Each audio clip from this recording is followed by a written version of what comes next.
தமிழக வெற்றி கழகத்தின் தலைவர் விஜய் அவர்கள் அம்பேத்கர் நினைவு நாளில்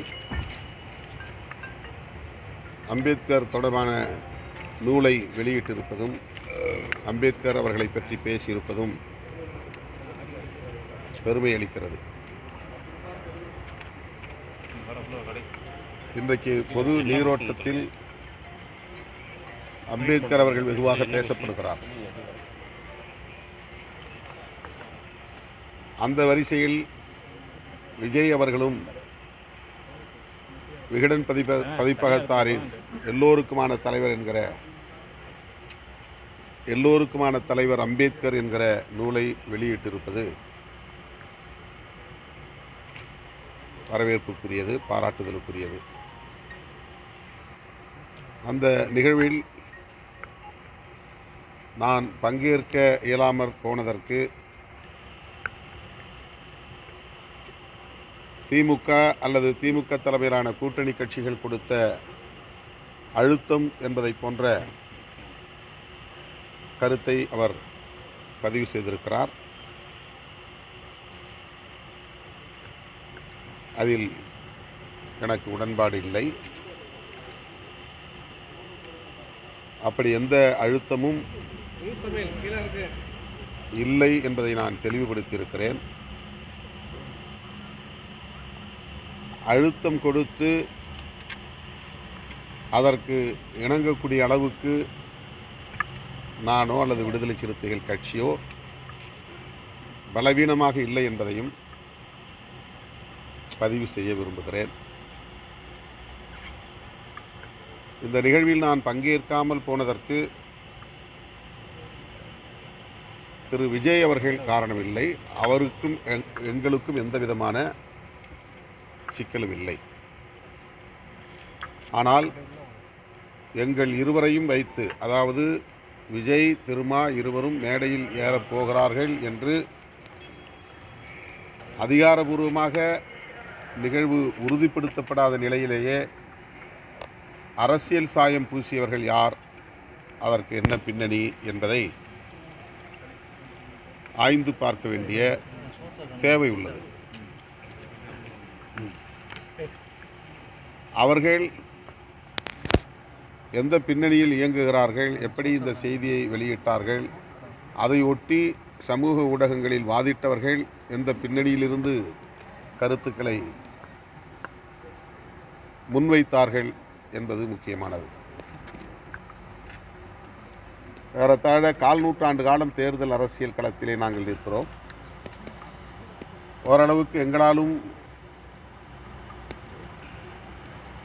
யூகிக்க முடியும் யார் என்ன பின்னணியில் இயங்குகிறார்கள், என்ன பின்னணியில் பேசுகிறார்கள் என்பதை கணிக்க முடியும். அந்த வகையில்தான் அம்பேத்கர் நூல் வெளியீட்டு விழாவை அரசியலாக்கி விடுவார்கள், அப்படி அரசியல் படுத்துவதை நான் விரும்பவில்லை என்கிற அடிப்படையில் தான் நானே முன்கூட்டியே விகடன் பதிப்பகத்தாரிடத்தில் சொல்லிவிட்டேன். விஜய் அவர்களோடு எங்களுக்கு எந்த சிக்கலும் இல்லை, உங்கள் மீதும் எங்களுக்கு எந்த வருத்தமும் இல்லை. தமிழ்நாட்டில் எங்கள் கூட்டணியை குறிவைத்து காய்களை நகர்த்துகிற அரசியல் நடந்து கொண்டிருக்கிறது. அவர்களுக்கு மீண்டும் ஒரு முறை வெறும் வாய்க்கு அவல் கிடைத்ததைப் போல ஒரு வாய்ப்பை தர நான் விரும்பவில்லை. எனவே என்னுடைய வாழ்த்துக்கள், வெற்றிகரமாக இந்த விழாவை நீங்கள் நடத்துங்கள் என்று ஏற்கனவே நான் கூறிவிட்டேன். நான் சுதந்திரமாக எடுத்த முடிவு, நல்லெண்ணத்தின் அடிப்படையில் எடுத்த முடிவு, விடுதலை சிறுத்தைகள் அங்க வகிக்கக்கூடிய கூட்டணியின் நோக்கம் சிதையாமல் இருக்க வேண்டும் என்கிற அடிப்படையில் தொலைநோக்கு பார்வையோடு நான் எடுத்த முடிவு. எனக்கு எந்த வகையான பிரஷரும் இல்லை. திமுக அதில் தலையிடவில்லை. சார், 2026 வந்து திமுக கூட்டணி ஆட்சிக்கு வரணும் அப்படின்னு நீங்கள் நினைக்கிறீங்க.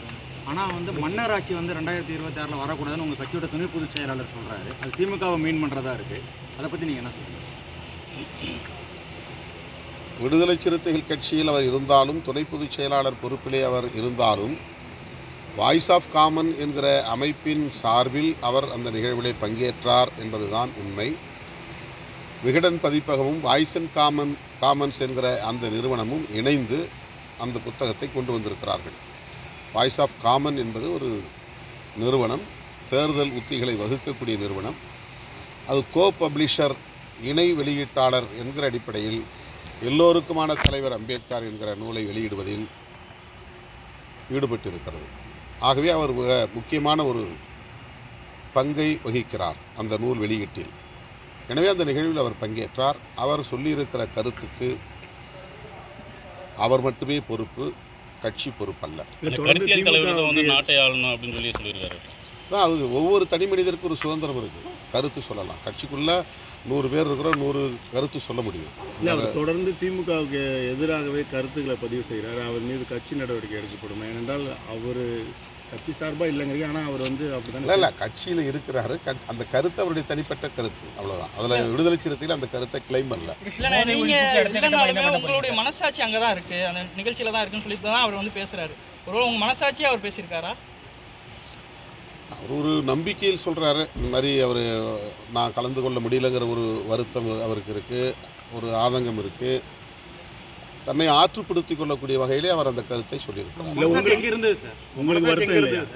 உங்களுக்கு வருத்தம் இல்லையா? இதில் வருத்தம் அவர் தெரிவித்த கருத்து இல்லை சார். அவர் தெரிவித்த கருத்துலையா இன்னைக்கு கலந்து கொள்ளாத உங்களுக்கு வருத்தம் இல்லை? நான் தான் தொடக்கத்திலே சொல்லிட்டேன், சுதந்திரமாக எத்தனையோ நூல் வெளியீட்டு விழாவில் நான் பங்கேற்றிருக்கிறேன். அம்பேத்கரை பற்றி எத்தனையோ மேடைகளை நான் பேசியிருக்கிறேன், ஆயிரக்கணக்கான மேடைகளில் நான் பேசியிருக்கிறேன். எனவே இந்த மேடையில் பங்கேற்க இயலவில்லை, அதனால் நான் அம்பேத்கர் கருத்துக்கே எதிராக இருக்கிறேன் என்பதை போன்ற தோற்றத்தை சிலர் உருவாக்க முயற்சிக்கிறார்கள். அது தவறு. பொதுவெளியிலே இன்றைக்கு நடிகர் விஜய் போன்றவர்கள் எல்லாம் அம்பேத்கர் அவர்களை பற்றி பேசுவது என்பது புரட்சியாளர் அம்பேத்கருக்கு கிடைத்த ஒரு மாபெரும் வெற்றியாக நான் பார்க்கிறேன். மற்றபடி எனக்கு இதில் எந்த வருத்தமும் இல்லை, நெருடலும் இல்லை. இன்று மாலை இது மேடைக்கான ஒரு கருத்து. அதை நம்ம பெரிதுபடுத்த வேண்டிய தேவையில்லை. 2026 இப்போ தாவேகாவும் விசிகாவும் சேர்ந்து கூட்டணி வச்சா இளைஞருக்கான ஒரு இதை உருவாக்கலாம்னு சொல்லி அவர் சொல்லியிருக்காரு. இப்போ நீங்கள் அதை எப்படின்னு நீங்கள் நினைக்கிறீங்க? அவர் அவருடைய விருப்பத்தை வெளிப்படுத்தியிருக்கிறாரு. அவருடைய ஒரு செயல் திட்டமாக அப்படி ஒரு செயல் திட்டத்தை வகுக்கலாங்கிற எண்ணம் கூட அவர் இருக்கலாம். அது அவங்களுடைய தனிப்பட்ட கருத்து. நாங்கள் ஏற்கனவே ஒரு கூட்டணியில் இருக்கிறோம் என்பதை பலமுறை நான் சொல்லியிருக்கிறேன். அந்த கூட்டணியை உருவாக்கியதில் விடுதலை சிறுத்தைகளுக்கும் ஒரு பங்கு உண்டு. அந்த வகையில் நாங்கள் அந்த கூட்டணியில் தொடருவோம் என்பதை பலமுறை சொல்லியிருக்கிறேன், இப்போதும் சொல்லுகிறேன்.